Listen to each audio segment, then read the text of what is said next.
11th standard exercise 3.3 6th sum பாருங்க. Show தட்னு கொடுத்துருக்காங்க. எல்ஹெச்எஸ் ஈக்குவல் டு ஆர்ஹெச்எஸ்ன்னு ப்ரூவ் பண்ணணும். ஸோ ஃபஸ்ட்டு எல்ஹெச்எஸ் எடுத்துக்கிறோம். அதில் வந்து ரேடியனில் கொடுத்துருக்காங்க. ஸோ ரேடியனில் இருந்து நம்ம டிகிரிக்கு மாற்றணும்னா பைக்கு வேல்யூ கொடுத்து 180 டிகிரின்னு வேல்யூ கொடுத்து நீங்கள் மாற்றிக்கலாம். இல்லையா நீங்கள் 3.2ல் பார்த்துருப்பீங்க. பை பை இப்போ 18 இருக்குன்னா ரேடியனை வந்து டிகிரியில் மாற்றணும்னா என்ன செய்வோம், 180 டிகிரி பை பையால் மல்டிப்ளை பண்ணுவோம். ஸோ பை பை கேன்சல், உங்களுக்கு 180 டிகிரி பை 18 வரும். ஸோ அப்படியும் கேல்குலேட் பண்ணலாம். பெரிய ஆங்கிளை அப்படியே வச்சுக்கோங்க. நெக்ஸ்ட் 10 டிகிரி 20 டிகிரியை மாற்றி எழுதிக்கோங்க. 90 டிகிரி மைனஸ் 80 டிகிரி என்ன வரும், 10 டிகிரி வந்துருமா. 90 டிகிரிலேருந்து 70 டிகிரியை மைனஸ் பண்ணால் 20 டிகிரி வரும். ஸோ இந்த மாதிரி கேல்குலேட் பண்ணி 2 டிகிரியை மாற்றி எழுதிக்கிறீங்க.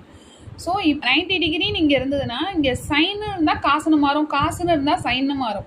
ஸோ சேஞ்ச் ஆகும் 90 டிகிரி இங்கே வரும்போது. ஸோ காசுன்னு மாறுது, இங்கே என்ன இருக்கோ அது அப்படியே தான் வரும். ஸோ 80 டிகிரினா 80 டிகிரி, காசு 80 டிகிரின்னு மாறிடுது.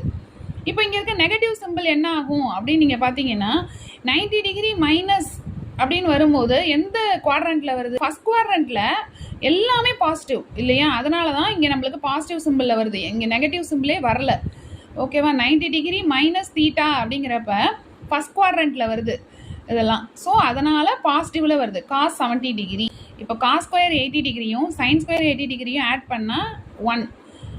காஸ் ஸ்கொயர் 70 டிகிரியும் சைன் ஸ்கொயர் 70 டிகிரியும் ஆட் பண்ணால் 1. ஸோ 1 + 1 = 2.